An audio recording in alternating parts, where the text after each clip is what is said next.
اگر تم پیغمبر کی مدد نہ کرو گے تو اللہ ان کا مددگار ہے۔ وہ وقت تم کو یاد ہوگا جب ان کو کافروں نے گھر سے نکال دیا۔ اس وقت دو ہی شخص تھے، جن میں ایک ابو بکر رضی اللہ تعالی عنہ تھے، دوسرے ہمارے پیغمبر صلی اللہ علیہ وآلہ وسلم۔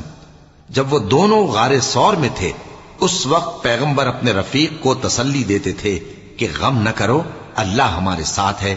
تو اللہ نے ان پر تسکین نازل فرمائی اور ان کو ایسے لشکروں سے مدد دی جو تم کو نظر نہیں آتے تھے، اور کافروں کی بات کو پست کر دیا۔